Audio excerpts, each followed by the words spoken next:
who were, both victims of Jeffrey Epstein back in the day. And, they say that justice delayed is justice denied, and I think in many respects this whole ordeal has proven that to be true.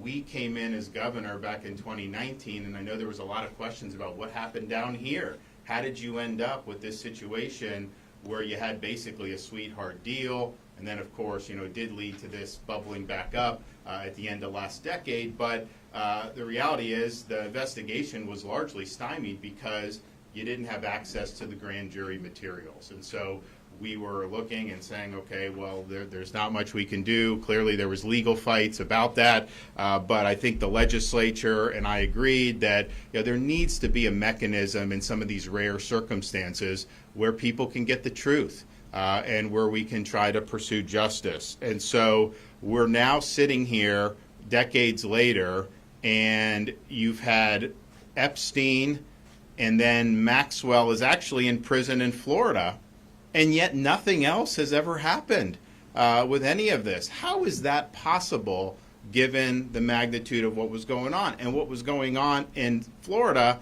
was only a fraction of what was happening, because you had activities and abuse in New York City, in the Virgin Islands, and this was a massive, massive operation here that was targeting these very, very young girls. And to not have justice on this is something that has been a big black spot on our justice system. So the legislature, and why did that happen? Well, it happened because you had somebody that was very rich and well connected and was able to engineer an outcome that the average citizen would likely never have been able to do, and that's wrong. So what they're doing with this, the legislation I'm going to sign is going to say, and there are certain in Florida law now exceptions to the secrecy of the grand jury, and it's right that, and we have very strong grand jury secrecy laws overall. You go in, those are people testifying, they're not subject to cross-examination. There's reason why you don't just put that out publicly. But in certain circumstances, if someone is in the trial in a witness stand and trial, and they're saying things that conflict with their grand jury testimony, you can use it. There's always been certain circumstances, and one is, if justice demands, well, this bill says that in a situation like this, that this is in the interest of justice to disclose it. So this would green light. I know there's been a lot of litigation on this, but this would green light the disclosure of the grand jury materials regarding the Jeffrey Epstein case. And this is long overdue, but again, we feel that we can't just turn a blind eye. We've got to do. So I'm going to sign HB 117.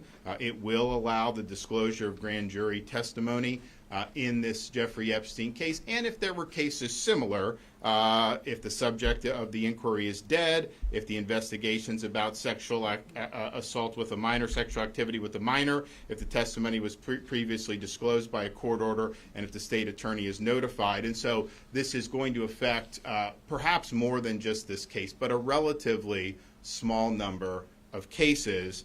And so we're happy in Florida to be leading the effort for transparency and for accountability, because what happened was clearly wrong, and the punishment was simply wholly inadequate to the crime.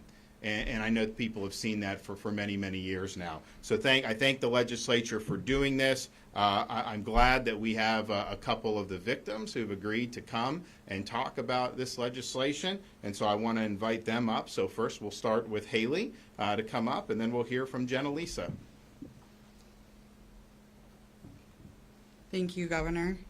My name is Haley Robson. A lot of you might have heard me if you've been following the Jeffrey Epstein story. I just want to reiterate what our governor has spoken on about this being a long time overdue. I can't express enough how we've all been so affected by this, and I know for the regular average citizen, it's just time that goes by. A lot of people tend to forget, but this is not something we should be forgetting about. This is not something to be sweeping under the rug. A lot of us are still in therapy. We're still trying to survive. I can't express the gratitude I have for this bill. Sorry. It's okay. I never thought that this would be in our cards, but as I stand here today, I just want to thank all the people that believed in us, our attorneys, our therapists, everybody who came to support this bill, our amazing governor. I just am trying to put pieces together, the final pieces of this puzzle to help me move on and finally get the peace that I deserve for my life. And I am just so grateful, and I would really just want to know, why was Jeffrey Epstein given such grace and mercy for his inhumane crimes? And why were we so outed in the media and treated so poorly? Victim shaming in this high-profile case has damaged a lot of us. It has made us retract statements. It's made us internalize the trauma. And a lot of us are just trying to still find our way through our healing journey. And I just want to remind everybody to please be kind. We are all still struggling with this, and we just want to understand what happened. So thank you. Good job.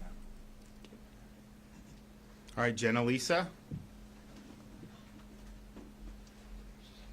Thank you, Governor. My name is Jenna Lisa, and I am one of many, many victims of Epstein's. I was one of dozens, if not hundreds, of children abused by Epstein for over a decade. We have had no closure whatsoever on what has happened with these crimes. Epstein was charged for his crimes in 2006, and we are finally going to learn why.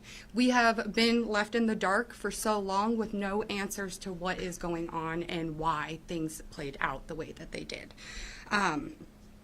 It would have saved literally hundreds of girls from being put in a position that none of us ever wanted to be put in. We are so very grateful to get a little bit more answers and pray that more justice comes out of this, and we couldn't be more proud that we're getting this for the first time ever. I mean, really, seriously, first time. So thank you, seriously. Absolutely. All right, well, whoever wants to come up, we'll make it official right here. Give me two more. Okay, perfect. Is today leap year? 29? Okay.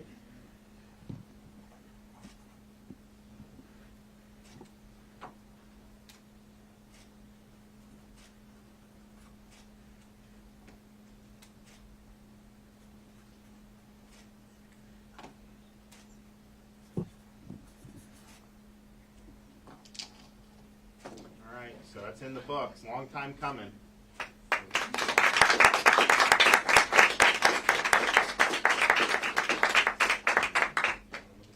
Sure. All right. You guys want to stay up? Thank you. Do you want to? Whoever wants to. Okay. We're happy to take questions. Both of the women are willing to also entertain some questions, and so just let us know. Chris? Yes, thank you, Governor DeSantis. First, I'd love to hear from some of you, the two ladies. What will this mean to you, and do you think you're finally going to get answers? And then I had a question for the governor, too, if that's okay. Go ahead, get in front of the mic. I think that my journey is very different from some of the other victims. It's very unfortunate. I think I was categorized in some places I didn't belong. And I think that with these documents coming out, it's going to shed light to what I've known this entire time. And I'm just really excited to see what is and what is not going to be in these documents. And I think it's going to be groundbreaking. And Governor, thanks. Sorry. The prosecutor who gave this sweetheart deal was a man named Alexander Acosta. He was later appointed to be Donald Trump's Secretary of Labor. I'm just wondering why you decided not to make that an issue in the presidential primary. And I also wanted to know what you think about Laura Trump becoming the RNC chair. Well, so on these, the documents released will perhaps shed some light on, because I think a lot of people may not remember that this was a deal that was really engineered with the Southern District of Florida, the U.S. Attorney, or the federal. The case was not brought federally, which I think there would have been an ability to do that. Instead, they converted it into the state, where the charges were relatively minor, and obviously the punishment was effectively a slap on the wrist given the severity of the crimes. So that has been a question I think a lot of people have had. This was something that was really scrutinized at the latter part of last decade. I mean, it got a lot of media attention. Clearly, the secretary at the time was under pressure, and that really caused him, a lot of problems with remaining in office. So that's kind of been vetted on that. And in terms of, and I did say during the presidential campaign that the federal Epstein file should be released, and I was committed to do that. I would challenge Joe Biden to do that now. I think a lot of these victims would appreciate that, because there's still a lot of unanswered questions about how this happened. Yes, sir. Yes, Governor. It was in addition to getting knowledge what these papers might reveal. Is it also possible that this could lead to more civil action or more criminal charges? And if it's a statute of limitations issue, would you be willing to go to the legislature to try to extend it the way it was done in many states of the Catholic Church in the various? Yeah, look, I think we would be interested in figuring out how to pursue justice. It is important. This is a rare circumstance. There very well may be actionable items that fall within the statute of limitations. Many of them may not, and then we'll have to see kind of how all that shakes out. But I'm open to being able to institute policies that are gonna try to right a wrong, because this was not handled in a way that delivered what justice required. And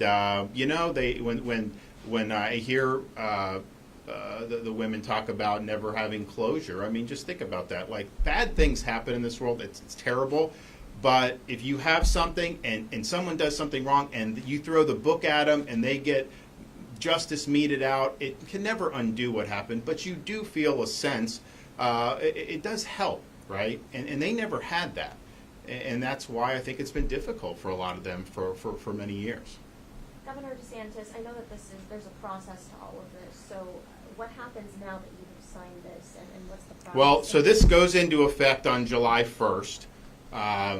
That's typically what the legislature does when they do legislation. So that'll be the law of the land, and so this will be you can petition to get this released, and the law as written now will effectively compel it to release. If a judge wouldn't do it, you would be able to appeal and get that overturned based on the text of this new law. So I think that's a positive thing. Governor, how soon do you think we could start to see some documents? Well, I don't know. I mean, it's not. This is not a huge undertaking in terms of what we're talking about here. We're talking about one jurisdiction primarily where this is going to be done. So I don't think it should take forever and a day. I think the legal hurdles will be cleared. And look, I mean, when you're dealing with grand jury material, there's a lot of sensitivity with that, even for the custodian of it. Even if that person may think some of this stuff has public interest, there are laws in place. So I get that. Well, now we've cleared the road for this, and so this should be something that happens very quickly, and hopefully that we get more answers. You guys have anything more to say? I have a question for you. For me? Even though I'm not part of the media. My question for you is, in regards to the documentation that you just signed on the bill, for them to be released, is there any information in those documents that's going to be filtered, or are those documents going to be released as is, protecting the victims? So there is a possibility that a judge could order certain things redacted. That is possible, but I think it's structured in a way where that's disfavored. So, but that could be something that could be litigated. But I think by and large, it's erring on the side of disclosure, and that's just basically how the legislature decided to structure it, because this is not just applying to Epstein. I mean, this is something that's on the books now in the state of Florida going forward. I mean, it could be used in the Catholic Church situation. You could absolutely have that if you had somebody that was abused decades ago, and there had been a grand jury investigation that was unsatisfactory. You would be able to potentially, and the perpetrator, alleged perpetrator, had been deceased, then you can go in with that too. So it's not just for that. So I think they structured it with that in mind. All right. Well, thanks everybody. Thanks for coming out. Thank All you right. so much.